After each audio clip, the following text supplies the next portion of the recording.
Okay, we'll go ahead and get started. We're missing a couple of presenters, but hopefully they'll be filtering in during this early morning session. So my name is Jessica Franklin. I'm one of the moderators of this session. What's the funny name that they gave it? Let us give it a trial. Methods in pharmacoepidemiology. They love the puns. So I'm moderating with Soko Seraguchi.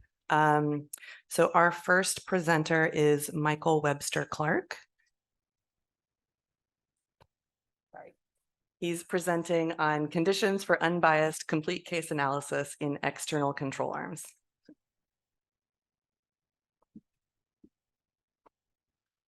Thanks. And the 3D is also in there. I wasn't sure if it meant something in the pun of the session, but I think it's just a way to refer. Yeah.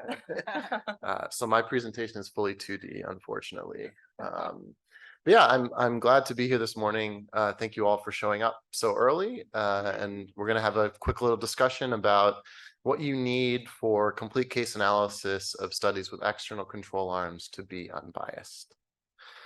As far as disclosures go, this is pure methods work, purely simulated data, no real disclosures or conflicts to report. So I'm going to start with something that's probably to some extent familiar with people, which is thinking about missing covariates, complete case analysis, and the average treatment effect, or ATE, or treatment effect in everyone. And in this case, there's a couple different kinds of missingness you see mentioned a lot in the literature. You can have data that's missing completely at random, which is essentially just some people randomly had values for these covariates deleted. And in that case, complete case analysis is going to be unbiased for the ATE, and you can also use imputation methods if you want, but there's no real need to use them. They might gain you some precision, but there's no real bias advantage. There's also missing at random data. And this is when you have, for example, people with diabetes are less likely to have blood pressure values. You have these other covariates that are a factor in whether or not people are missing covariate data.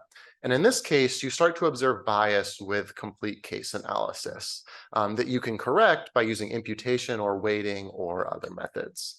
And finally, there's missing not at random, which is the idea that people's value of the covariate you care about, the covariate that's missing, actually determines whether they're more or less likely to be missing that value. For example, people of color being more likely to miss information on race, people with high blood pressure being less likely to have missing blood pressure information, and so on. And in this case, you actually have bias whether you do complete case analysis or do any sort of imputation or other method. There's no real recovery from this.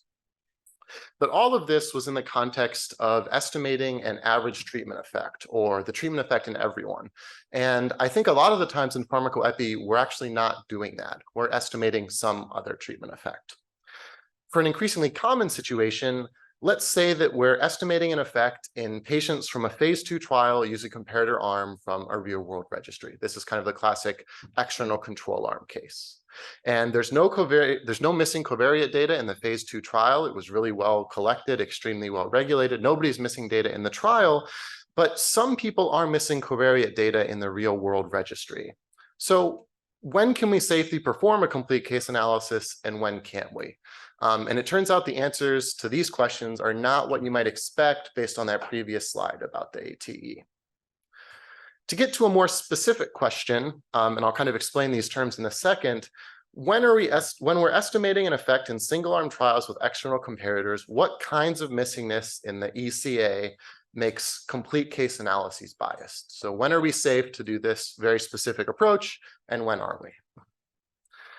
As I said, I'm going to first outline some of those terms that I highlighted. A single-arm trial with an external comparator is a study where you take people who are treated with an investigational treatment and compare them to people from some external data source. Maybe it's collected in tandem, maybe it's a past registry, but this isn't the same group of people that you treated with the drug and you didn't randomize treatment or anything like that. Kinds of missingness refers to the reason that these data are missing. And these loosely correspond to kind of the MCAR, MAR, and MNAR we talked about before. And finally, complete case analyses. I think most people are familiar with them, but the idea is to just exclude everyone in our external data source that is missing covariate data on these confounding variables we care about. So pretty cut and dry. But there's two other terms I want to elaborate on a little bit. And the first one is target populations. So These are groups of people that we want to know the treatment effect in. A study can have 1, 2, 3, 100, a million, whatever. It's just groups of people we care about treatment effects in. They can be either internal or external to the people we commonly think about as our study population. Kind of the classic situation with your study population is some people are treated, some people are comparators. Kind of estimating the effect in both of those groups together is the ATE, estimating it in just the treated is the ATT, and then you have kind of the ATU, ATC. There's always, of course, the potential for external target populations, but we're going to focus mostly on internal target populations today. And the reason I mention target populations is to distinguish them from analytic populations. So these are groups of people who we use their exposure outcome and covariate data to actually estimate our effect in our target populations we care about. Sometimes they're part of our target population, but sometimes people in the analytic data aren't part of those target populations we care about. For example, let's say we're estimating the ATE, we're estimating the treatment effect in everyone in our study. Whether you're treated or untreated, you're part of both the analytic and the target population. All those rows are green. For the ATT, though, the untreated people are now no longer part of the target population, even though they're still part of the analytic population. And that has some interesting consequences when it comes to missing data. You can see the reverse happening with the ATU or the AT comparator, where these people who are part of your treated are only being used to estimate an effect in the untreated. They're not part of your target for that particular treatment effect. So what about single-arm trials? How does this target analytic framework fit in there? Well, you have your treated population and some external comparator population. You'll often start off with some sort of crude comparison, but then you'll do some analysis that reweights the external comparator to look like the treated study population. So it goes from a circle to a box. It's still the same color. It's still that population, but it now has the same kind of confounding characteristics. And you do some sort of adjusted comparison. In this context, the treated study population is both your analytic and your target population. It's analytic people and target people. But that external control arm is only serving the analytic purpose. It's not part of your target. And this ends up mattering a lot when it comes to missing data. So what did we actually do here? Well, first we made some simplifying assumptions that we have no unmeasured confounding between the arms. That's a pretty big assumption, but it's important to demonstrate this missingness issue. We're not missing exposure or outcome data here. I think this is actually pretty common in these studies, so I don't think this is too big of an assumption.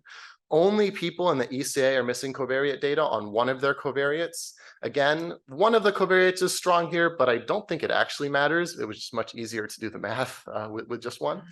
There's no other measurement error or information bias, and we have some heterogeneity on the scale of interest. Notably, this is actually required for there to be bias from CCA, except in one particular very specific type of missingness. So that's why the heterogeneity is there.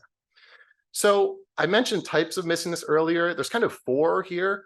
The first one is that the ECA arm is missing data completely at random. This corresponds to MCAR. There's another type where another measured variable kind of changes whether they're missing data. This is corresponding to MAR. There's type 3 where the value of the covariate that's missing is associated with missingness. So this kind of is MNAR, but I'm not going to call it that for some reasons we'll talk about in a bit. And finally, there's the outcome actually being associated with whether people in the ECA are missing the covariate. If you prefer kind of graphs to represent this, type 1 looks like this, nothing going into the missingness of M. Type 2 has C changing it. Type 3 has M itself changing it, and type 4 has Y, the outcome, being associated with it. So we did kind of a really simple simulation. You can see the specifications here, but the important thing is that some people with X equals 1 were missing C1. Here's the full parameters, and here's the analytic strategy. So we just did a CCA by restricting to people that had measured values of this variable C1 that was missing. And we estimated the ATE using IPTW, and we estimated the ATT using odds weights. And then we compared this ATE and ATT to estimates that we would have gotten if there was no missingness at all. This was just an easy way to get the truth versus some alternative, more G formula setups. So what did we see? Well, If there was no missingness, we got values of 0.220 and 0.180 for the risk differences. And we said there was heterogeneity, so this makes perfect sense that these are different values. When we added the type 1 missingness that was totally random, the ATT was still unbiased, but we actually observed bias in the ATE, and I can talk about that later if people are curious. But the type 2 missingness still left us with an unbiased ATT estimate. And the same thing for the type 3 missingness, where the covariate itself actually predicts whether you're missing data. The only way to observe bias in the ATT here, or in our kind of external control arm study, was specifically to have the outcome be associated. And so the reason for that is that we're still going kind of to the same place. We're still trying to look like this phase 2 trial at the left, whatever missing data is present in our external control arm. So in type 1, you've got kind of this even distribution of missing data. It's that missing is distributed equally, but in type 2 and 3, all that changes is it's unequal, but you still end up weighting to the same place. You still have the same target population, and that's what's really actually important when it comes to the covariate data in analyses like this. Type 4 is really weird. You still get to the right distribution of these confounding variables, but the problem is because Y is associated with missing it, you get the wrong kind of secondary consequences of those covariates. You don't have the right association between the covariates and Y that you have in your treated population with no missing data. And so you end up with a biased comparison. So to kind of wrap up quickly, the validity of CCA depends on the analytic and the target populations. It's not just always, you can say the same thing about MNAR, MCAR, MAR. Even if people in the comparator arm are missing data on a confounder because of its value, you can actually still use complete case analysis to recover the ATT a surprising amount of the time. And we should be really careful about extending methodologic conclusions we make based on the ATE to other things we care about, like the ATT or the AT trial, because it's really convenient to do, but oftentimes you end up missing some really interesting or useful analytic techniques.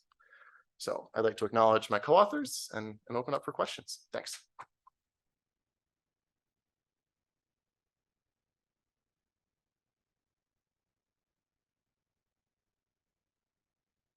If anybody has questions, you can come to the microphone.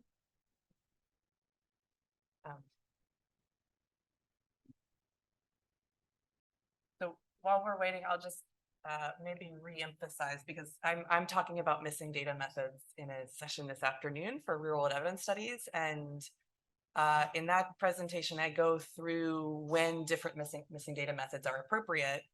And it's going to differ from what you talked about in this study, because it never occurred to me that the methods that might be appropriate are different when you're working in an external control arm.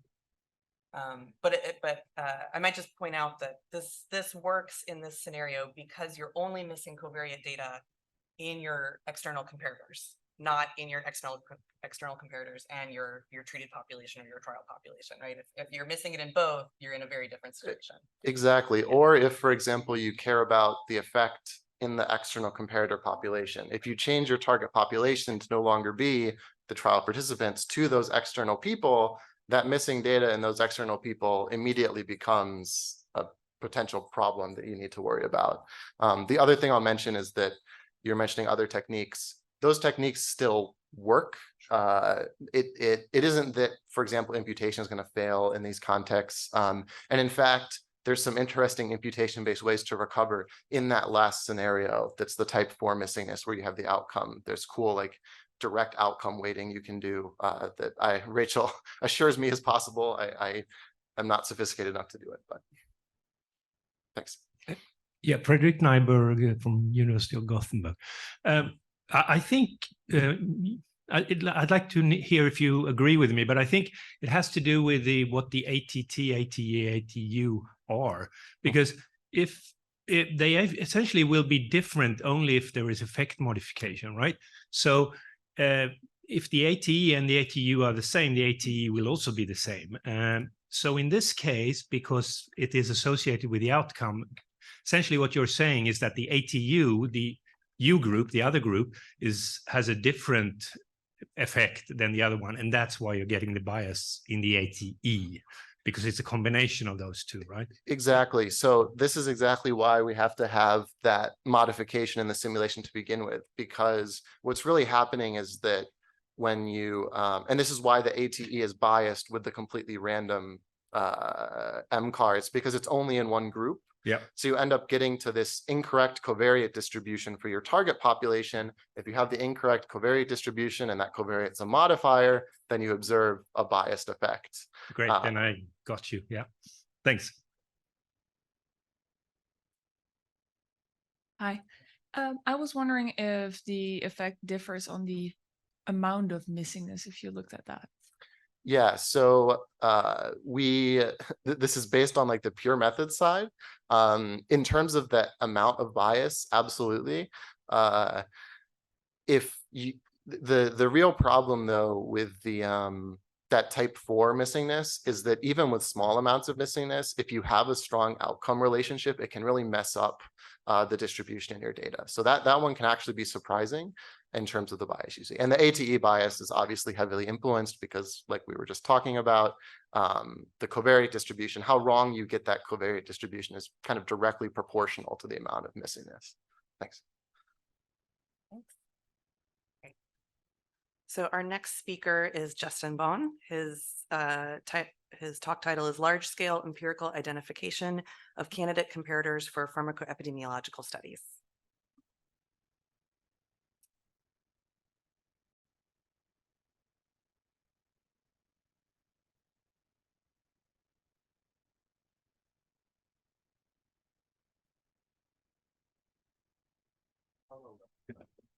Thank you. So hi, everybody. I'm Justin Vaughn. I'm from Johnson & Johnson, and I'm here to talk about large-scale empirical comparator identification for pharmacoepidemiological studies, as Jesse said. These are my disclosures. So I'm an employee of J&J, as are all my co-authors. And I want to talk first a bit about the traditional approach to comparator selection before I get started. So most of this is familiar to you, but there's various circumstances under which the comparative interest in a study could be known or unknown.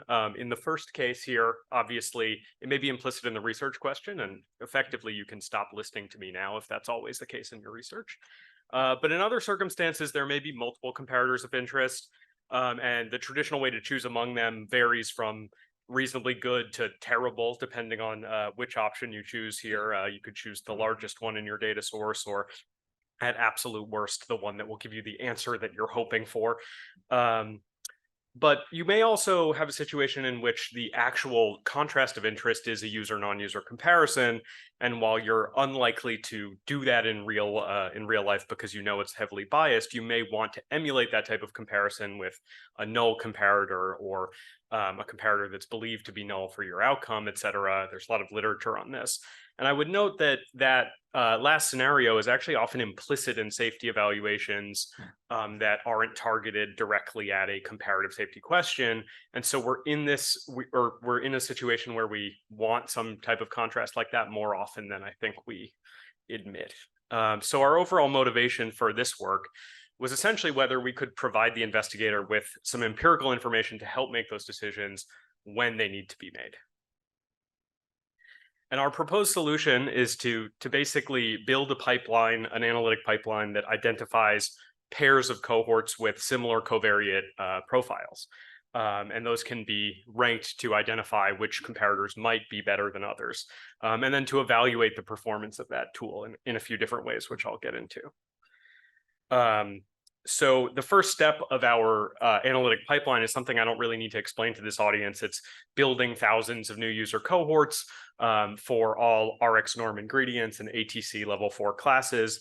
So I won't go into the mechanics of building those cohorts, but I'll just say that we did that in 5 different data sources listed here for all the available RX norm classes and ATC ingredients that exist in those data sources. The next step in the pipeline is to extract covariate information to serve as the basis of a similarity score. And the way we do that is to use SQL to aggregate, get aggregated pretreatment covariate information in 5 domains that are depicted here that range from historical medication use to demographics to medication use and conditions observed immediately before the index date, et cetera. This is done in a data dynamic way so that you get 1 covariate per observed condition or code or what have you. We screen out rare covariates to avoid skewing the similarity score ultimately, but this serves as the basis for our similarity calculation, which is based on the cosine similarity. And so we can form all pairs of cohorts. In this case, we restrict to those that have more than 1,000 patients to simplify computation. And we can compute a cosine similarity, which is a multivariate angular distance metric within each of those 5 domains I just showed you, and then average across them to get a final similarity score. So once we have that similarity score, we can start to look at what we think may be good comparators for a given target. So I'm going to get into some of the results briefly here. These are some top-ranked comparators for 6 different example drugs from 3 different therapeutic areas. In the interest of time, I'm going to go over the right 2 columns, which focus on multiple sclerosis treatments. But there are other ones here that you can see. And one thing you'll note is that while these multiple sclerosis treatments, glutarimer acetate and ocrelizumab, have top 5 ranked comparators that are all representing other multiple sclerosis disease modifying therapies, with the exception of dalfampridine, which is a symptomatic treatment for MS. That and thus produce a reasonable set of clinical alternatives or similar treatments for multiple sclerosis. This isn't always the case, and I'm not going to tell you that this method will reliably always give you the comparator that you hope to see. Later on, I'll show you a Shiny app link that you can use to explore this for yourself and look at different drugs. But in many cases, it works surprisingly well at identifying similar cohorts that you would already have likely thought of. Another immediate question that comes up when talking about a novel similarity metric like the cosine similarity metric here is, how does this correspond to covariate balance, things like the standardized difference that we generally think about when we're talking about similar covariate distributions? And so one way that we assessed this was to select 100 random target cohorts from each database, identify their top ranked comparator using our similarity score that I just showed you, also select a poor comparator, the one ranked 500th overall, and then look at the distribution of standardized mean differences for all covariates within that comparison. And what you can see quite clearly here is that the proportion of covariates that are already quote unquote imbalanced, that have a standardized difference of less than or equal to 0.1 or an absolute standardized difference of less than or equal to 0.1, is high in the comparisons involving the top ranked comparator and quite low in the other ones. And in fact, it's a majority of covariates that are already balanced in the comparisons that involve the top ranked comparator. Another approach to evaluating this was to review the literature and find active comparator new user design studies that were done in high quality journals like PDS, like high quality clinical journals, published recently, and manually adjudicate the comparator and target drugs that they used to what they would be in our ATC-RX norm system, and then observe what the rankings and similarity scores that they would have had in our system if we had tried to select a comparator using it. And what we found is that overall, once we could identify the correctly mapped target and comparator pairs, in a high proportion of cases, the target and comparator that were actually chosen had a similarity score that was quite high, that often in the top 5% of the distribution, and quite often also within the top 5 comparators by rank, or the top 10 by rank in at least one of the data sources. So in general, expert opinion, which I think is probably well represented by these high quality papers, does align with the choices that are made or the choices that would be recommended by the tool that we're presenting here. And as I mentioned before, this is something that you can explore yourself for a given target cohort or target drug. You can go to this website, use that QR code, and I can give you the link later since this won't be up for very long, and explore different comparisons, see things like table 1 values, table 1 type tables for a specific comparison as well. Now, there's obviously limitations to this approach. And in terms of the methodology, this approach doesn't account at all for the importance of covariates in relation to the outcome or anything. It doesn't take into account the joint distribution of the covariates. And we should also definitely note that similarity in covariate distributions doesn't necessarily imply adjustability or vice versa. So that a potential mitigation for this is to basically use this tool as a screening tool when you have a lot of comparators that you feel you need to choose from before you apply something that's a method that can really get at the joint distribution better, like a propensity score method. And the recommendations themselves will certainly suffer in the current system when you have target or comparator drugs that are used differently because they have multiple indications. They are used differently depending on dose or form or route of administration, et cetera. So those will have sort of heterogeneous populations with different covariate profiles, and they'll all get averaged over. But there are many different potential mitigations to that, including adding custom cohort definitions to this pipeline, running the pipeline in a data source that includes cohorts restricted to patients with a specific indication, which I think is a promising next step. And in fact, if you're interested in that, my colleague Jamie Gilbert is presenting that at the Odyssey Symposium in October. And so there are ways to get around this issue, but in general, I think that the pipeline that we built here is a novel way to assess the similarity of cohorts and may represent a reasonable way to try to get empirical information on the goodness of various comparators. We select highly similar comparators using this method that are generally clinically relevant. They tend to align with what published research would have selected, and they're already balanced with respect to most covariates. So we intend to continue improving this pipeline and including ways to restrict to specific indications, et cetera, to make it more meaningful for specific disease areas. But we'd welcome any feedback you have on it nonetheless. And thank you for your time.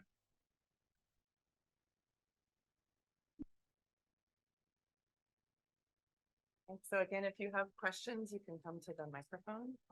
So while we're waiting for people to come to the microphone, I just want to ask, so in the examples that you looked at in the literature, how often were the top ranked comparators in terms of similarity in the same drug class as the drug that they were studying? Because I feel like we're always dealing with this problem that we want a comparator that's very similar to the drug under study, but if you are looking at drugs in the same class and it's a class effect, then you will miss it if you look at drugs, if you compare to drugs in the same class. Yeah, that's a good question. And I'm reluctant to give you a proportion because I don't know off the top of my head how many were within class comparisons, but that's a good thing to consider. And actually, if you use the app to look at recommended comparators, you have the option to identify comparators that specifically are related at an ATC level, like level 4 or level 3, or are not related, because you may in fact want an out of class comparator because you believe that you're interested in a class effect or you're not interested in a class effect, et cetera. So, but yes, often the published studies are there. This was heavily dominated by whatever is kind of in the recent pharmacoepi literature, oral anticoagulants, et cetera. And so a lot of those are within class comparisons. Yeah. Thanks. Venus from Roche. It's nice presentation and very useful tool. I just have a question that reminds me of a preference score that has been published several years ago. It's essentially a standardized propensity score. And I see the major difference here is that you use cosine similarities. So I'm just wondering, have you got a chance to compare and like what's the difference? So that's a good point. And I think probably a fruitful area for further exploration, because comparisons to like the preference score, which is a propensity score transformation, I think would be helpful. And the main advantage of the cosine similarity, which I didn't really mention, is computational efficiency. So this can be done for if there's 1,500 ATC classes and RX norm ingredients, then you have nearly 1 million comparisons, 1,500 choose 2 or whatever. And so you can't fit propensity score models for all of those individual comparisons and then compute the preference score and look at them, at least not using the tools that we have, computational ability that we have currently. And so that's why we used the cosine similarity based on aggregated data. It's scalable. and it's fast, but I do think it needs comparison to a more principled approach like the propensity score and preference score. Yeah. That was someone else. Sorry. My phone. I think this is really interesting. I was curious if when you did your comparisons between your cohorts with your like 5th, 500th, and 1st, did you do it before and after, like restricting and getting rid of like duplicates in the cohorts? Because obviously they're created agnostically, so there could be people in both. I don't care about that in most of my studies, but I know a lot of people really don't like people in both arms. I was curious if you had poked at that yet. Yeah, so the answer is no.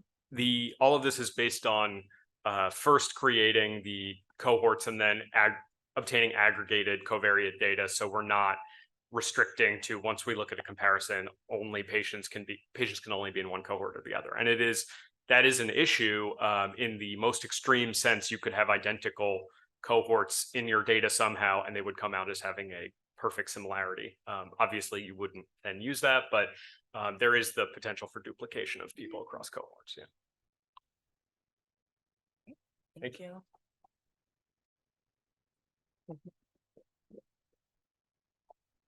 Okay, our next speaker is Michael Brecher, and he's speaking about a meta-analysis of bias in non-small cell lung cancer, external control validation studies using PFS and real-world PFS endpoints. I need to go back here.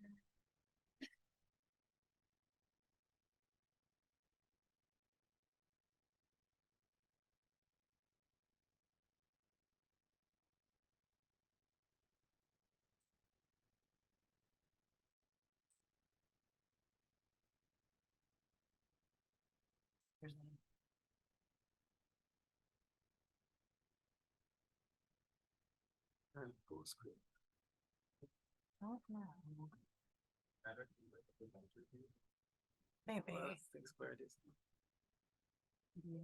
Yeah.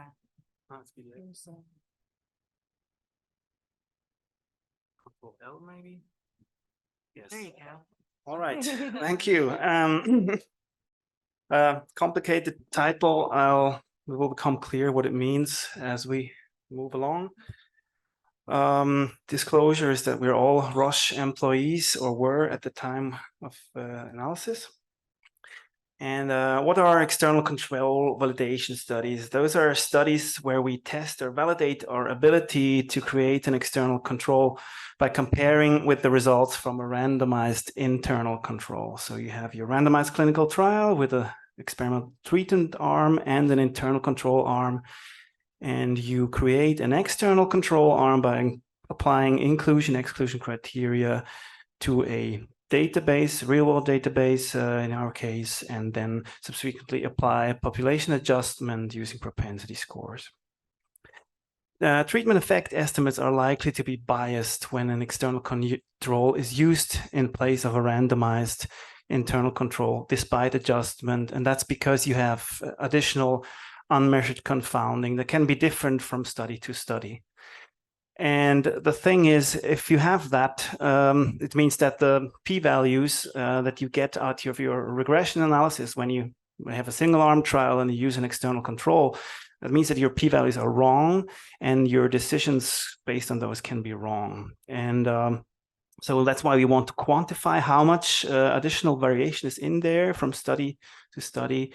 And one way of doing this is by comparing internal control arms versus the external control arms in such external control validation studies. So as I mentioned, the problem with external controls is that trial patients may differ from real-world patients in ways that cannot be adjusted for, otherwise known as unmeasured confounding. So you can have selection, site selection, patient selection. We can have variables being measured differently. And the one we are particularly interested in this presentation is the assessment of progression, because it's part of the progression-free survival endpoint, which is time to progression or death in cancer patients. And that, of course, if that were measured differently, it would be very bad. It would affect our endpoint. And so it would compromise our ability to do external controls using PFS. Then there are the unknown unknowns, so lots of unmeasured heterogeneity is possible and difficult to say how much it is. What's different between progression-free survival and clinical trials compared to the real world? So the data collection processes are quite different, and it's not clear whether they measure a similar thing. In the clinical trial, progression-free survival is measured using a predefined protocol with regular planned tumor assessment and scans. And then the assessment of progression in those scans follows a strict criteria, the RECIST criteria in solid tumors, to determine progression. On the other hand, in the real-world data, real-world PFS, as we call it, to really show that it's a different endpoint in a way, it's collected differently. So there, the data is collected in a different way because patient visits may be irregular, and it's at the physician's discretion to decide when to make tumor assessments or scans. Then oftentimes we don't have very good information about how the conclusion of progression was reached, like how were those scans interpreted, because oftentimes we simply have abstracted progression events from physician's note. It says progression somewhere. Right, so you're not supposed to read everything on this slide. This is just for your reference.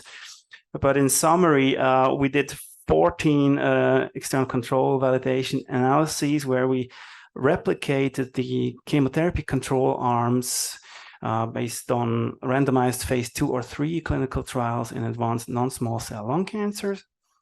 So we had an internal control arm from the clinical trial, external control arms built from Flatiron Health data, which is derived from electronic medical records. In this analysis here, we're not using the trial experimental arm. As I said before, we applied inclusion-exclusion criteria for every trial to the real-world database and use propensity score methods to balance baseline covariates. Those baseline covariates were age, sex, race, smoking status, histology, cancer stage, and time since diagnosis. The pre-specified primary analysis was IPTW-ATT, which means that we weighted the real-world patients such that they correspond to the clinical trial patients in terms of their prognostic variables, and trimming the extreme, those with extreme propensity score values, but we did not change the clinical trial patients' data or weight in any way. We got a very good covariate balance with all covariates across all studies being below a standardized mean difference of 0.2 and the vast majority below SMD of 0.1. The results are shown in two different ways. Here on the left, the Kaplan-Meier curve for each one of these studies. In red, the external control arm, and in turquoise, the internal randomized control arm. You can see pretty similar, but then there are some which are different. On the right-hand side is the hazard ratio comparing the internal control arm to the external control arm. And in a perfect world, that hazard ratio should be 1 on average. The error bars indicate 95% confidence intervals. So we see that on average, they are somewhere around the hazard ratio of 1, and then there's some variation. Now, it would be premature to say that this is the bias, like the way one of these is off from 1, because we also have a lot of sampling variation in here, which you can get an idea of by looking at the confidence intervals. But it also seems it seems like there is something more going on, particularly this outlier number 5 you see there. And so there's a suspicion that we have some additional variability from study to study, which is in addition to the sampling variation. And as I said before, if that's the case, then your p-values will be wrong. So we fitted a meta-regression to these results on the log hazard ratio scale, and we estimate an intercept and the random effect. So the intercept would then be the average expected bias that we would have in any study. And the random effect would tell us how much the bias due to anomalous confounding would vary from study to study. And so why do we do this meta-analysis? I just mentioned it. It gives us actually a cleaner view it removes the sampling variation from the plot before, gives us a clearer idea of how much additional variation there is in addition to sampling variation. And then we can use the method of Incerti et al., which is published, to restore correct error probabilities if we should ever want to do a single arm trial with an external control to calculate the drug effectiveness. And there's an R package that does that. It's publicly available. Have a look at it if you're interested.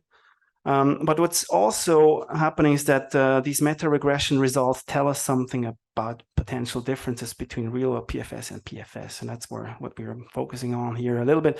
So you see the mu parameter in the table at the bottom. That's on the log hazard ratio. That's the intercept of this meta-analysis, and you see that it's 0. That means it's on average spot on.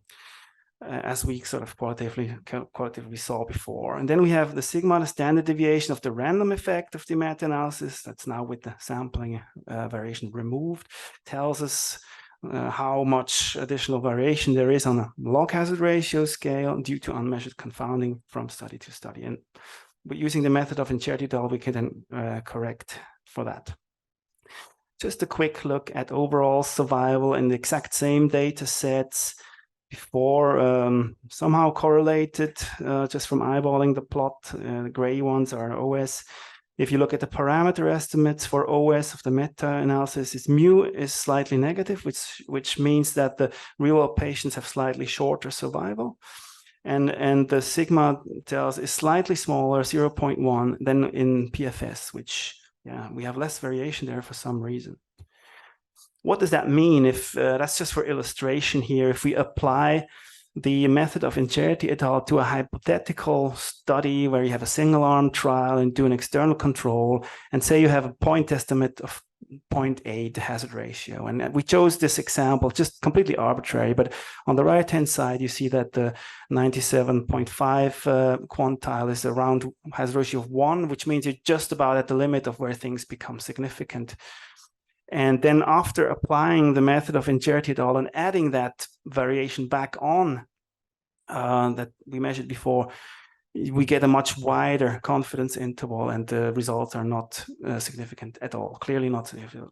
So that's a lot of things at once, but yeah, in conclusion, real-world PFS outcomes in the replicated non-small cell lung cancer chemotherapy arms were on average very similar, actually spot on to the trial PFS outcomes, whereas OS outcomes are slightly biased towards short survival in real-world data.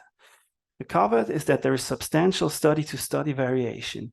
And in this analysis, we observed this to be larger for external controls that use progression-free survival rather than those with overall survival. Why this is, we don't know. It could be because of the lack of standardization of how progression is assessed. So this risk of bias from unknown sources, including, but not only, measuring progression when creating external controls, can lead to false p-values, confidence intervals, and decisions, because the uncertainty is larger than the sampling variation captured in the standard error of your regression outputs. The meta-analysis approach by Incerti et al. Can restore correct p-values for external control-based effect estimates when a set of similar reference studies is available. Now that's something that a lot of discussion can happen, what this means, but you have to find consensus that you have a set of reference study that are representable of your single arm trial that you want to do an external control with. What we don't know is how these results about PFS generalize to other cancers and other treatment categories. So we have just looked at lung cancer chemotherapy. That's all we know.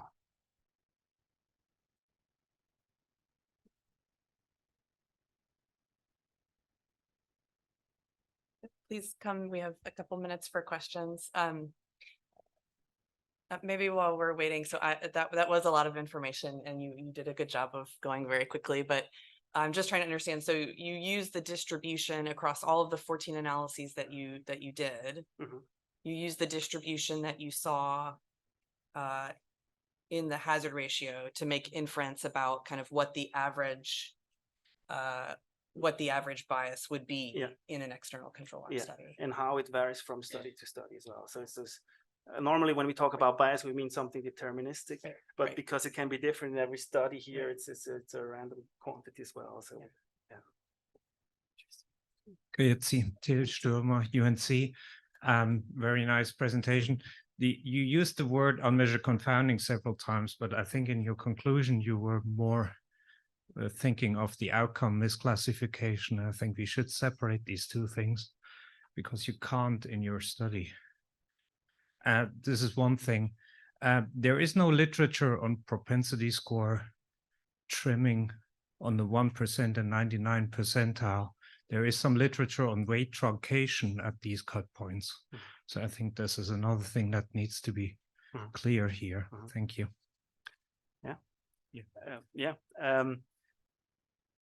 Yes, totally agree with you with the trimming thing. We can look into that. I have questions to the unmeasured confounding thing. Yeah, outcome misclassification. For a confounder is by definition something that is associated with the treatment variable and the outcome, right? So I was thinking of it as the treatment variable in our case is trial data versus real world data in this context, Well, and the outcome is the endpoint. So I was thinking that maybe it's an overlap here. I don't know. Well, you have two things ongoing. You have a different outcome definition and you have potential for unmeasured confounding, but you cannot say which one it is that leads to the differences you observe. Yeah. So in the end, in the end, our method doesn't. For our method, it doesn't matter. We just capture the additional variation on top of it. Just about words. Yeah. Thanks. Thank you. Thank you for that input. I also, by the way, about words, I don't particularly like the term external control validation analysis, but I haven't found a better one. So if you have any suggestions, it's used in the literature sometimes, but.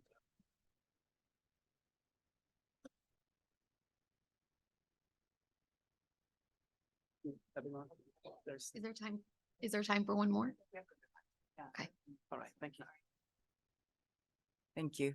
Next presenter is Heather Littman, presenting evaluation of methods for building a hybrid real-world control arm for baricitinib phase 2b randomized control trial in patients with rheumatoid arthritis.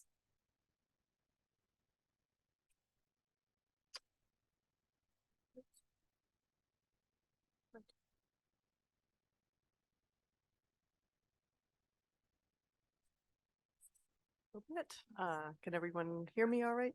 Okay. So today I'm presenting on two methods to build a hybrid control arm using randomized controlled trial data as well as real world data. And this is an application in patients with rheumatoid arthritis. So this was work that was done by my colleagues at Correvitas, now Division of Thermo Fisher, as well as colleagues from Lilly, and these are the disclosures.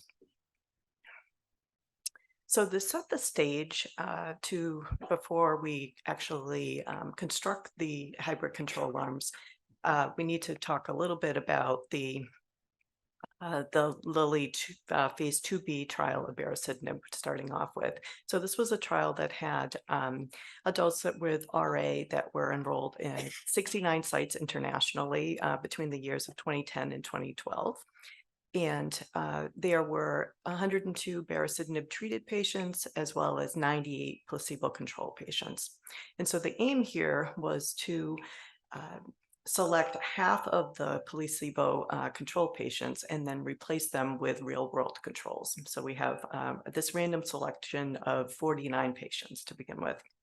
And what we used for the real world population was the Correvitas Rheumatoid Arthritis Registry, which is comprised of 55,000 patients that had started in the year of 2000 and is still recruiting patients.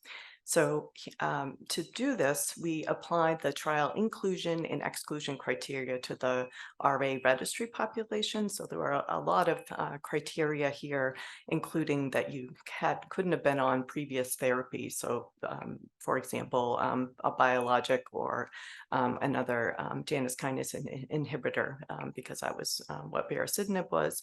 as well as you needed to have a stable dose of methotrexate and a whole other litany of inclusion criteria that we carefully collected these patients on. So ultimately, we end up with 359 trial eligible real world controls. So this extends upon earlier work that we had done last year. Oh, sorry, it must be on. Oop. Oh, apologies. Oh my goodness.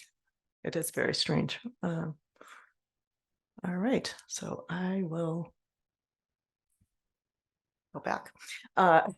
Apologies. So we explored these two methods. So the first method was the match test then pool approach. And so and then the second method was the matching and bias adjustment method. So to start off with, this was a proof of concept study. And now that you know what we had actually looked at with the randomized control trial and the registry data, we went on to this. And this was previous work that was had focused on a binary outcome. So, and here we're focusing on a continuous outcome. So I'll skip over this. This again extends upon earlier work with a binary outcome to estimate the treatment effect of baricitinib on the continuous outcome. So what we looked at was a commonly used measured clinical disease activity index, the CDAI measure that's commonly used within the real world data space, that's comprised of 4 separate components. So the first 2 are tender and swollen joint counts as measured by a physician. And they're just what they sound like. They're the number of tender joints as well as swollen joints. And then there's a global assessment of disease activity as measured by the physician, and then also as measured by the patient. So higher CDAI values indicate greater disease activity. And what we looked at was the change in CDAI, which was the difference in CDAI at follow-up minus the baseline values. So to set the stage, we looked at the change in CDAI from baseline to follow-up by cohort before applying the 2 hybrid control arms. So starting off with the RCT treated group, the change in CDAI in this amongst the 102 patients in the original clinical trial was negative 21.4, this mean change. And then the control group RCT amongst the entire cohort the mean change was negative 12.5. So meaning that the original finding of the trial was the difference between the RCT treated and the RCT control was around 9 units.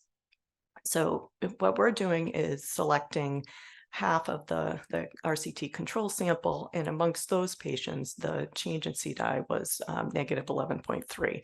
So this is what we'll use as our comparison when we're going to apply the methods.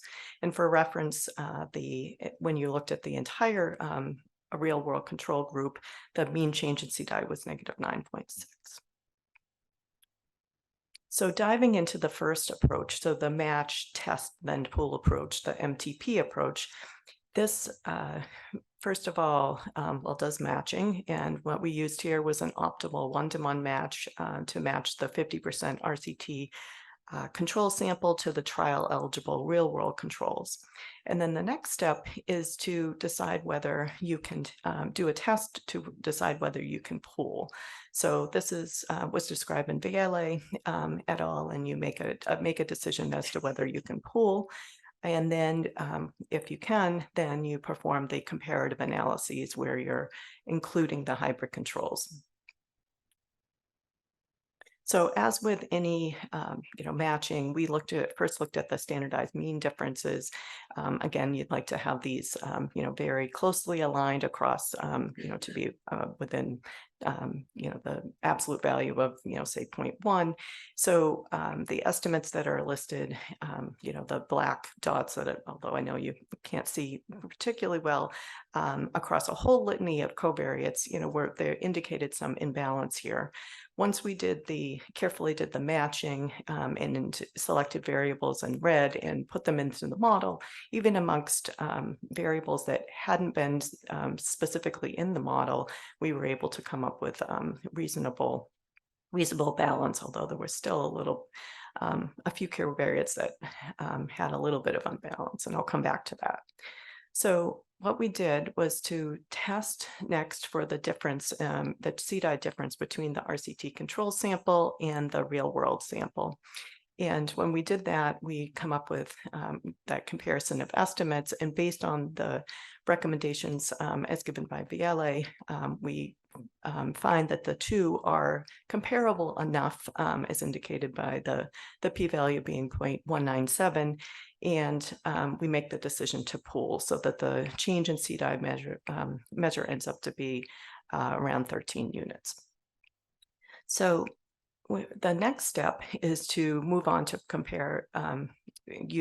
perform the comparative analysis, where we're fitting a linear regression, using this hybrid control arm.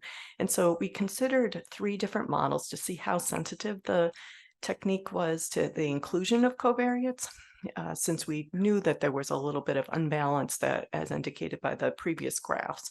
So we had 3 models where we included no covariates, and then we included controlling for the baseline clinical disease activity index, and also included variables that were unbalanced. So all said and done, what we find is to look at the sort of anchoring to what we had found in the 50% RCT sample. When you look at the anchoring to the horizontal line, so the blue vertical line, the vertical lines, the treatment group, the estimate of the marginal change in CDI in the treatment group, across all of the MTP estimates, they were very similar to the 50% RCT sample. Now, when you look at the estimates in the control group, you can see that they're still within the range, but inconsistent with the 50% RCT sample, but do indicate that there is a little bit of difference there. And I'll come back to that in a moment. So the next method was this matching and bias adjustment method, and it starts off with doing matching, although it's a bit more complicated than the other approach. So we start off with the RCT control. So we have 49 patients. This is the C1. There's not 49 patients in red in the middle. And then we carefully select from the RCT treated group amongst the 102 patients. We were able to find matches on all 49. And so we have the T1 sample that has 49 patients within, that's in the blue. And then the next step is to take amongst the remaining patients in the blue, which are 53, and that's the T2, and match those to the trial eligible real world controls. So we're doing a match on the blue T2 to the yellow C2, and we have 53 matches. And then finally, the last step in this approach is to go into doing the matching between the original RCT control, the C1, the red, and amongst the patients that hadn't already been selected in the trial eligible real world controls, so C2B, and match those. And so the reason why we do that is to create look at the estimate of bias introduced by the real world control. So we're doing that comparison of C1 and C2B, and we create a distribution based on a Bayesian regression with a non-informative prior. And this, we're looking at the posterior distribution here that has an estimate of around 4 units. So So then, and the next step is to use that to adjust the observed outcome using this bias correction. And so then we go on to use this, combine the data sets T1 and C1 with T2 and C2, fit a linear regression, repeat that multiple times, and come up with estimates. So anchoring ourselves back to the original figure, where we have what we saw before for MTP on the top. Now, when we look at the matching and bias correction method, for the estimate of the treatment effects, anchoring to the vertical blue line for within the treatment group, for the MBA approach, they're very, very similar. However, when you're looking at the estimates for the marginal change of CDI amongst the crude estimates for the control group, that does indicate that it makes sense to continue to use the method to correct for the bias, although it does not seem to matter whether or not you're correcting for accounting for covariates in that. So all said and done, anchoring back to what we had found in the randomized clinical trial, we are finding that the estimates and the difference between the estimates for the treatment and the control very much replicated those findings. So we also wanted to mention that the results of the binary outcome had been very similar to what we found with this continuous outcome. And with the MTP approach, it does look like the test is quite dependent on sample size. So particularly if you have a lot of imbalance between your real world and your RCT, this this may pose some difficulty. However, this really demonstrated that it is feasible to have accurate effectiveness estimation using a hybrid control arm. Thank you.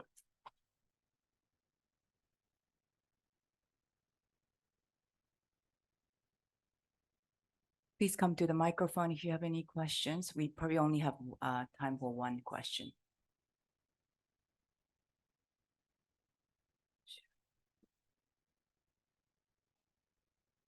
So because of the timeout, we're going to move on to the next. Okay, thank you.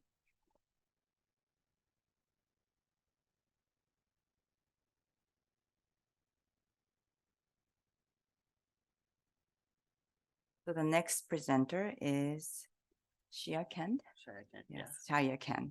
A Bayesian framework to summarize negative control outcome models, assessing the comparability of patients initiating migraine preventive medications. No. Yeah, so while it's coming up, it's a long title, but in summary, it's just a methodology to summarize multiple negative control outcomes into a single measure to assist in decision making if there's a presence of residual confounding. Sorry. No problem. And this work was done, I'm presenting sort of like a higher level sort of user. I work at Amgen, and this was developed by David Pritchard and Alan Brookhart at Target RWE. So, I'll be presenting more of like a user level presentation for this. So I'm at Amgen. This work was done, funded by Amgen for a molecule that was co-developed by Amgen and Novartis. And this may be obvious to most people in this audience, but negative control, this brief background on negative control outcomes. They are a methodology to detect residual confounding. So typically when you're doing comparative analyses, once you've balanced or matched, you still may have residual confounding. And the idea is a negative control outcome ideally would have no association with your treatment, since it should not have any biologically plausible relationship with the treatment. These can fall into various domains. They can be thought of detecting channeling due to disease severity, frailty, health-seeking behavior, or access to care. And again, what we're looking for is no association for the NCO to suggest that there's no residual confounding. And so this is just an example. This is not, I'm not trying to show you this for what the results are for this study, but often you'll have you might have 1, 2, or 11 different, in this case, negative control outcomes. And the difficulty becomes in when you're making decisions, what do you do? How do you conclude whether there is residual confounding in your two comparisons?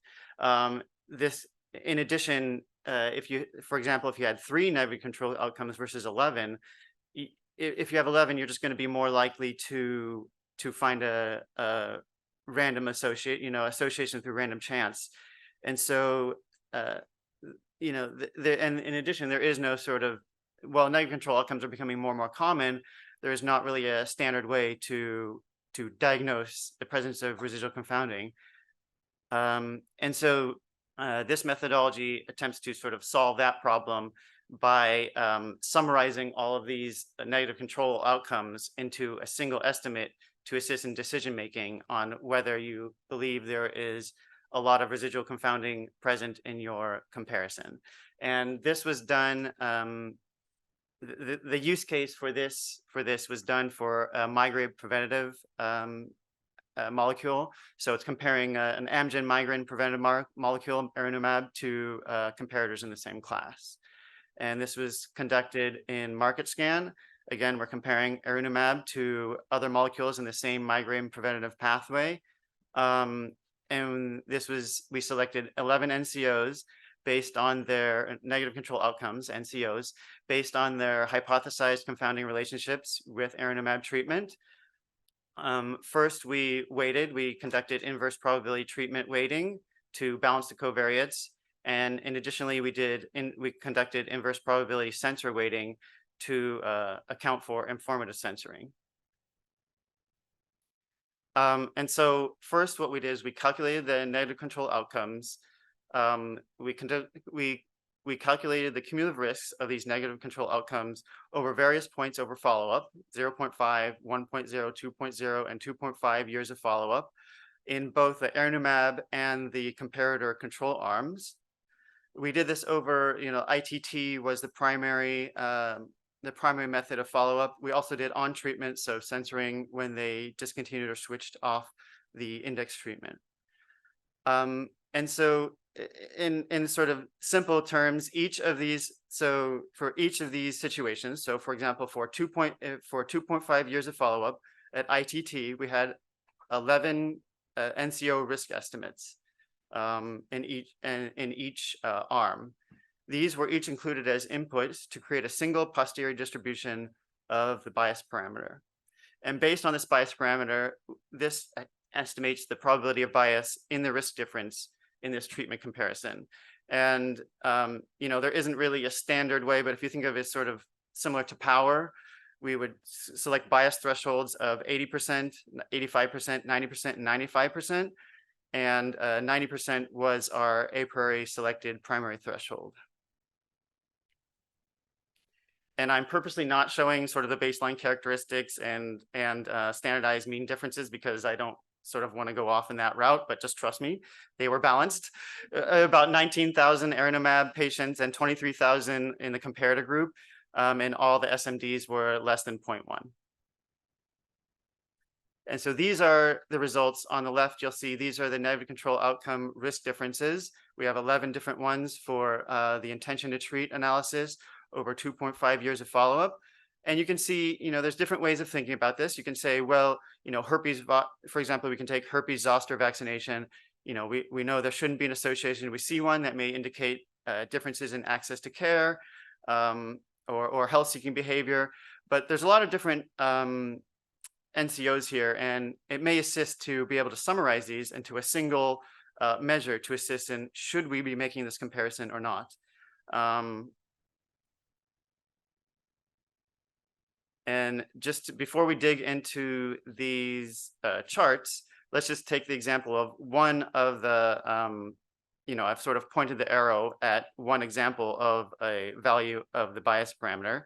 On the gray line, that's the line for the 90th percentile of the bias parameter that we've produced. And over 2.5 years of follow-up, you see in this intention to treat follow-up, over 2.5 years of follow-up, the 90th percentile is 0.046, or it could be 4.6%, which says that there's a 90% probability that the residual bias present in the risk difference is less than 4.6%. We can kind of flip that, as I did here, and saying there is less than a 10% probability that the risk difference in the risk difference bias is more than 4.6%. And so, you know, as you would expect, if you get more stringent and you give a 95%, if you're looking for the 95th percentile in the yellow line, you can see that that is going to be, you're going to end up with a larger value in the bias parameter as a more stringent criteria. Also, as you go from each of these graphs from left to right, from 0.5, 1 to 2.5, you see the bias parameter gets larger. We might expect this given as you have longer lengths of follow-up, you have larger cumulative risks and therefore larger cumulative risk differences. So the bias parameter is going to get larger over this time period. And so in conclusion, you know, this demonstrated a possible approach to assist in decision-making on the diagnosis of residual bias. You know, as I said, the bias parameters were larger over greater lengths of follow-up. We did find that this is especially true for the on-treatment follow-up. You can see on the left chart, it does rise more quickly. And in addition, Target RWB is developing this on the log-R scale. So you can think about, I know there among many of us, there's a preference over looking at risk differences, but often we are producing the final outcome models will be on the relative risk scale. And so in order to determine to make decisions, we may need to produce this parameter on the relative scale as well. And that's all. Thank you.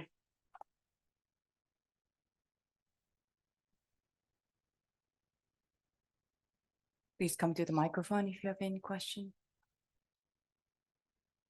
Hi, Justin Von Johnson. Great presentation. Just two quick questions. The first is, if you have a model for the bias, can you correct your estimates for it? And the second is, could you comment on how you selected negative control outcomes? Okay, so for if you have a model for the bias, meaning, could you elaborate on that? So I'm guessing, honestly, I'm guessing it's over my head, but go ahead. Oh, no, I'm just saying you've estimated the bias here. Yeah, and sure. so can you correct your estimate for it rather than just stating where you believe the bias will be? You're correcting the estimate. So are you?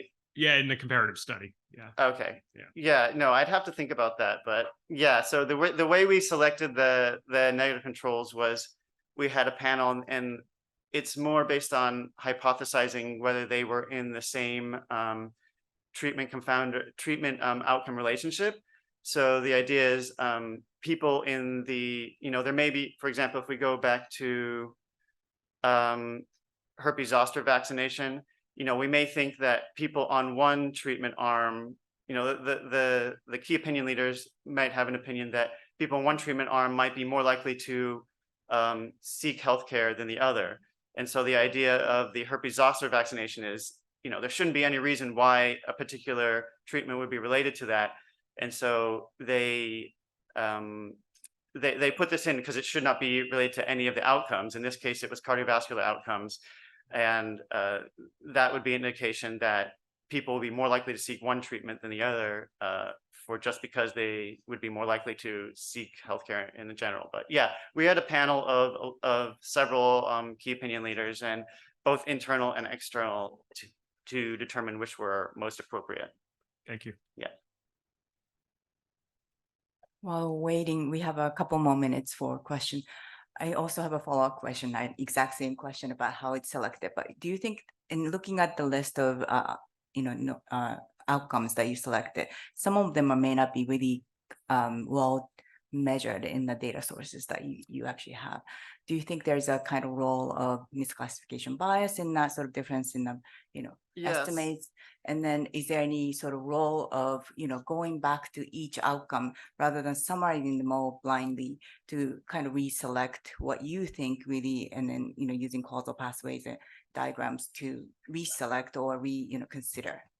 Yeah. So as in terms of sort of, I guess, misclassification, I think there's different ways to think about it. I do think that the requirement for accuracy is not exactly the same. So for example, if you took something as tobacco use disorder, right? You know, we all know tobacco is not very well captured, but nevertheless, what you may be capturing is still a presence of bias. If someone were to have more tobacco use diagnosis or treatments, that may still, we're not trying to really get it accurate of who has, you know, who is a tobacco user, rather than reflective of the healthcare system itself, who is interacting with the healthcare system in a certain way to that may show the presence of bias. If, for example, if they are more likely to have better healthcare access or have health-seeking behavior, they may be more likely to have those diagnoses show up. So, you know, I'm not saying it's not a problem, but I do think it's not exactly the same as if you're trying to look at a safety outcome or comparative effectiveness outcome. And I'm sorry, what was your other question? Since there's someone Oh, okay. who wanted to ask, you can go. Hello, thank you for the presentation. Clara Ziede from AbbVie. I was just looking at the vaccination in particular, and between the herpes and the influenza, I see kind of different patterns.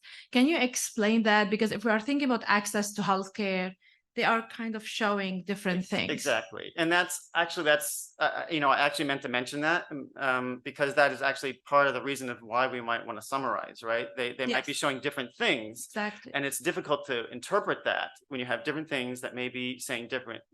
And as for like, what is my explanation? It's difficult. I don't have a clear explanation of why, you know, why herpes zoster vaccination would be less common and yet influenza vaccination would be more common. There's probably some underlying confounding issues that we don't know, or, you know, there can always be random chance. But if we summarize these into a single measure, that should tell us sort of, and you know, you could think about if you wanted to keep it in certain domains, as we're talking about health disease severity, access to care, you could potentially conduct this method on the different domains. Okay. So for example, if you want to do a health-seeking behavior, perhaps you could do that with these, you know, these herpes zoster vaccination, influenza vaccination, and any other you think fall into that domain. It's a little hard because they can fall into different domains. Yes. It's never pure, but yeah. Thank you so much. Thank you. Right. Our last and not least speaker is Sophie Botts from Division of Pharmacoepi, Utrecht Institute of Pharmacoscience, using negative control outcomes to identify and measure confounding in self-control risk interval study evaluating the COVID-19 vaccine myocarditis safety signal. Thanks. I'm just testing if this works. No. Okay, thank you. Also, thanks to my previous speaker, you can see I'm also talking about negative control outcomes. So maybe I can skip through some of my stuff thanks to the wonderful explanation of that method. So before I get started, this work has been partially funded by the EMA and has been used in their decision-making on COVID vaccine rollout. But otherwise, I have nothing to declare. And the theme of my talk overall is actually uncertainty. Starting with uncertainty in vaccine studies in general, and where we, of course, are very interested in causality confounding, can we compare people that are vaccinated and unvaccinated? And I think most of you in the room will agree with me that extensive literature has shown that often vaccinated and unvaccinated individuals are not at all comparable because people have very different reasons, many reasons to get a vaccine or not. So to solve this first uncertainty issue, a solution is to, instead of comparing vaccinated and unvaccinated individuals, to compare periods of time within the same person. And these are called self-controlled designs. An example I have shown here on the slide of a self-controlled risk interval study that we used, where we take a control period, which is before all of the exposure, and then we compare the incidence of the outcome of interest in that control period with the occurrence of the outcome in risk windows, which occur after each exposure. And in our specific study, we had 3 exposure because the COVID-19 vaccines had 3 doses. And this is very nice because we are thinking that in this relatively short period of time, a lot of confounders are stable within the same person, like their comorbidities and their health access or health usage choices. However, because we're looking over time, there is still the issue of uncertainty of stuff that might change over time, or so-called time varying confounding. And I think you can all agree with me that the COVID-19 pandemic was maybe not the most stable of time periods. So there may actually be this risk of time varying confounding, especially because we have these 3 vaccine doses that over time get further and further away from the control window that we're comparing it to. And one very important confounder that we consider is COVID-19 disease itself. I hope this is visible in the back. But what I show here is on the top window, top part of the figure in red, you can see the COVID cases over time. And I have kind of drawn in these control windows and risk windows that I had in the previous figure. And you can see that compared to the control window all the way on the left side for you, the incidence of COVID-19 disease is actually highly variable in these risk windows. So this might introduce time varying confounding. One way to deal with this might be to adjust for COVID-19 disease for calendar time, but we also know that COVID-19 disease was not always captured very reliably. So another thing that we could do is actually use negative controls, as explained by the previous speaker, to check if there is unmeasured confounding in this association that we're seeing. I have a short explanation as well on negative controls. The idea itself comes from biology, where we can intervene and we can actually create situations with negative controls as a means of ruling out any possible non-causal interpretations. As shown on this figure, if we're interested in the effect of caffeine on blood pressure, we can, next to giving people regular coffee, also have groups that are given decaf coffee or water, which doesn't have any of the causal mechanism in it. And if we still see an effect, then we know that there might be some unmeasured confounding going on between these groups that can explain the association that we're seeing. Sadly for us as epidemiologists, it's not that easy most of the time to find a negative control. And there is a very nice paper by Lipschitz et al. That I can recommend if you're interested in this method, where they say that the essential purpose of a negative control is to reproduce a condition that cannot involve the hypothesized causal mechanism, but is very likely to involve the same sources of bias present in the original association. So if we look in this graph where we have an association of interest on the bottom in green between A, the exposure, and Y, the interest, we also see that there in this associations, there are measured and unmeasured confounders by L and U respectively. And a negative control, in this case, I use an outcome, should have the same measured and unmeasured confounders as the outcome of interest, Y in this case, which you can see in this graph. Because if this happens and we control for L all the measured confounders, there shouldn't be any association between the exposure of interest A and the negative control outcome N, unless there are unmeasured confounders that open up this pathway between the two. Very short in a nutshell how this works conceptually. And one very nice example of this is a paper by Schumi and colleagues that was published last year, where they use a large selection of negative controls, I think it was 92, to check for bias in vaccine studies other than COVID-19 vaccines, using different designs. And what they show here is that technically you would expect a null result, but in some of the designs, they see actually an effect of the vaccine on their negative control outcome, which might signal that there is some unmeasured confounding present in there. Moving on to what we did. This work is part of the COVID-19 vaccine monitor study, and we had access to primary and secondary healthcare data from 5 European databases, which are shown on the slide.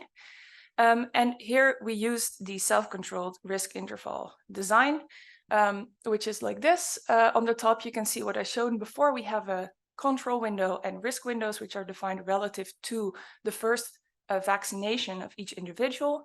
The control window was 60 days and started or ended 30 days before the first vaccination. In between, we had a washout period or a pre-exposure window to make sure that there was no exposure-dependent or outcome-dependent exposure. And we had 2 outcomes of interest. The first was myocarditis, which is the real safety signal we were studying. And the second outcome was otitis externa, which we selected as the negative control outcome based on that it had a similar confounder structure as myocarditis in our data sets. And these were measured during the control window and then for each subsequent risk window. Characteristics, demographics were defined at the start of the control window, and we excluded individuals that did not have a full year of data availability before the control window or that had the outcome of interest during that time. Oh, I think we ran the study from starting in September 20 to the end of data availability, which was either December 21 or April 22. These are the data sets and a short overview of the study population, where we see that across the board, the people were very comparable, with a mean age around 50, 20% of people that were younger than 30, and Pfizer being most often used, except in the UK, where AstraZeneca were also often administered. And then when we look at the number of events, what we see is that actually the myocarditis especially was a very rare event, which is also why we had used these different data sets, especially if you consider that in this design, you only look at very short periods of time. So a lot of events fall out of the analyzable population. And otitis was more common in these data sets, which I think is also as expected. Then our results for the statistical analysis for myocarditis, these findings are also being discussed elsewhere during this conference in more detail. So if you're interested in that, please visit those talks. But in short, we saw an increased risk of myocarditis after the second dose of both mRNA vaccines, and also a slight increase in risk, which was not significant after the first dose, no real effect after the third. Then if we compare that to our otitis findings, what we found actually was very reassuring, because we see that all of the estimates really nicely line up around 1, with a slight increase, only a few points after the first dose for some of the vaccines, no real effect after the second one, and also not after the third. So this was very reassuring. One note that I want to add here is about heterogeneity. Don't read the slide, I know it's tiny, but because we had 5 different data sources, we could also look at the effects in these different data sources. And what we saw then is that for the Italian data set, we actually found an increase in risk of the negative control outcome after several of the analyses. And we think that this might be because the Italian database used emergency visits for their diagnosis, whereas the other ones were all GP databases, so primary care. And we think that it might be that if you just had your vaccine and you get some kind of side effects, you're maybe more likely to go to the emergency visit, which could explain why we see this increase in risk. But it's a good cautious note on, think about your database when selecting negative controls.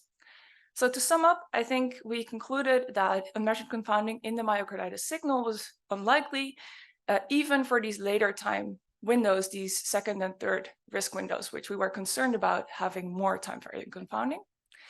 There might be a potential slight upward bias for the first dose only, and there might be heterogeneity between data sources, which can be very relevant when selecting your negative controls for your own data analysis, because they might influence how you interpret your findings.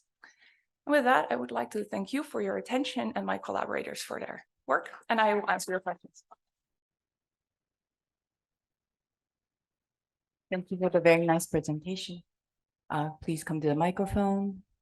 While we're waiting, I have a couple of questions. So you mentioned that you selected the outcome based on a similar confounder structure. Could you elaborate that sort of phase of the sort of process? Yeah, of course. It was I spent a few months on it actually. So I tried to find for each outcome of interest, in this case myocarditis, a kind of clinical overview of all the risk factors that were present. And then I tried to find outcomes that had similar risk factors, but were most certainly not associated with COVID vaccines based on published literature. Which was a kind of an iterative process of trying to find something, and then also discussing with clinicians if they thought it was a suitable outcome for them. And that's how we arrived at otitis externa. Makes sense. I think it's a very important process. I'm not a ENT physician or used to be cardiologist anymore. I couldn't really relate that sort of confounding structure being similar in the 2 diseases, but if you spoke with clinicians and experts, that makes sense. The other thing was that you mentioned later on, since there's no other question, later on that, things are a little bit different based on which database you looked at. And again, like you selecting an NCO is really a process that you have to involve clinicians and, methodologists as well.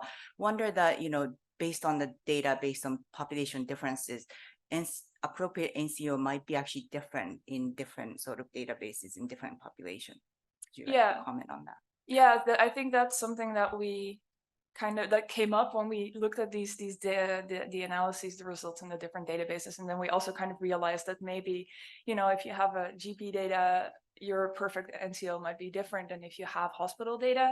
And it's definitely something I'm interested in looking into further, but it's also complicated by like low numbers of events in some of these studies. But yeah, it was definitely something that we saw and we're like, okay, I don't exactly know why this might be one explanation. But it's something to think about. Yeah, definitely. Yeah, definitely. What I was thinking is you could select a different NCO for different databases, and then using the methodology that was presented earlier, you can combine them. Yeah, I think there's maybe some potential there. Yeah. Any other questions from the audience?